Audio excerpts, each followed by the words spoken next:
Have you ever felt that no matter how much you grow, no matter how many achievements you collect, your sibling still treats you like the child you used to be? Or sensed that behind the love and familiarity, there are invisible strings keeping you tied to a role that doesn't fit you anymore? Sibling relationships are among the most complex in human experience. They shape identity, confidence, and even the way we carry ourselves in the world. But they also carry within them rivalry, envy, and a deep struggle for recognition that can last well beyond childhood. Carl Jung believed that what we fail to face within ourselves, the shadow, does not vanish, but finds its way into our closest relationships. And with siblings, jealousy doesn't usually appear as open hostility. Instead, it hides in subtle, repeated patterns that affect you in ways you might not even notice. Sibling rivalry is as old as humanity itself. From mythological stories like Cain and Abel to modern studies of family psychology, the dynamic between siblings has always included an undercurrent of comparison and competition. Alfred Adler, a pioneering psychoanalyst, argued that siblings don't just compete for parental attention, they fight for identity. Each child carves out a role to feel special.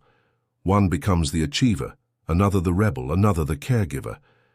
Developmental psychology confirms that these early roles often shape the trajectory of a person's life.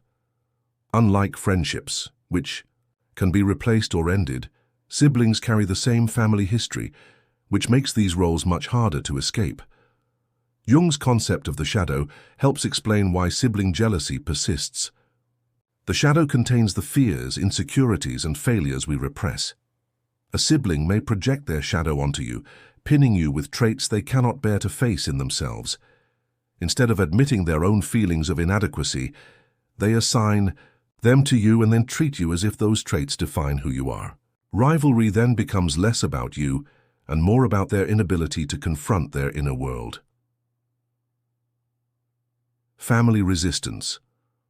One of the most fascinating aspects of sibling relationships is how resistant they are to growth.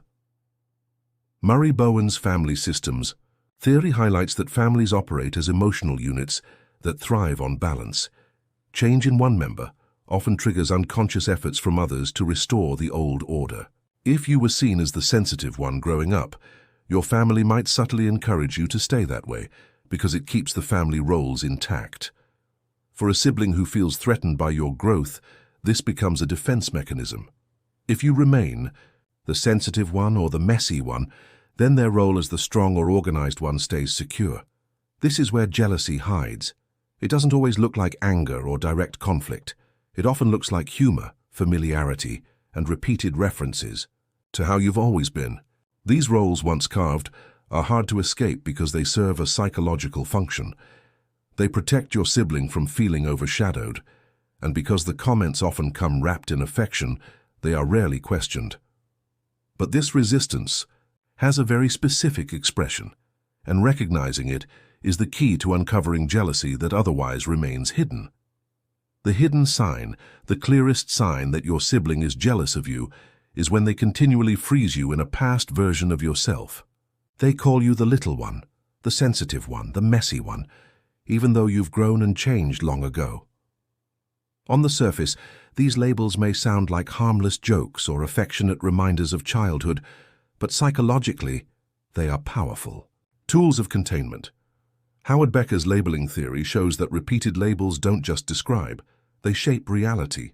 When a sibling insists on labeling you in ways that deny your growth, they are anchoring you to a role that makes them feel secure. Jung would interpret this as projection of the shadow. By calling you the disorganized one, your sibling avoids confronting their own chaos. By calling you the weak one, they protect themselves from admitting vulnerability. The label keeps them in control because it preserves a hierarchy where they remain one step ahead. What makes this sign devastating is its subtlety. It hides behind laughter and nostalgia, but its purpose is to hold you back. The cost. The true damage of these labels is not just external, it's internal. Over time, you may begin to absorb them, unconsciously shrinking into the role your sibling insists on. Social psychology calls this role entrapment, where identities imposed from outside become part of self-perception. Studies on labeling and self-esteem reveal that even playful or affectionate nicknames, when repeated over years, can limit aspirations and erode confidence. You may start to doubt your own achievements or feel unworthy of recognition because deep down you've been conditioned to see yourself through your sibling's outdated lens.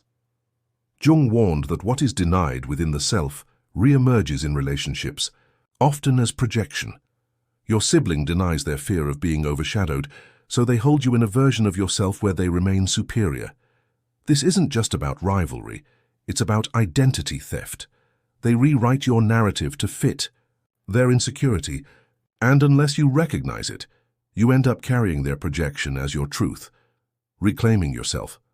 Recognizing this hidden sign is the first step to breaking free. Once you see that your siblings' labels are not reflections of who you are, but projections of their own shadow, you gain the power to define yourself on your own terms. Jung believed that consciousness is liberation. When you bring unconscious patterns into the light, they lose their hold. Your sibling may continue to use the same old labels, but you don't have to live by them. By refusing to play the role they've assigned, you step into your authentic identity, one shaped not by rivalry, but by your own growth. The only true sign of sibling jealousy is their refusal to let you evolve, keeping you trapped in names and roles from the past. Recognizing this is not about blaming them, but about reclaiming your own story. Jung's insights remind us that what others project onto us does not have to define us. You are free to step out of their narrative and embrace who you truly are. Now I'd like to hear from you. Have you ever experienced this subtle but powerful form of sibling jealousy? Share your thoughts, because these stories help us see just how universal and hidden these dynamics can be.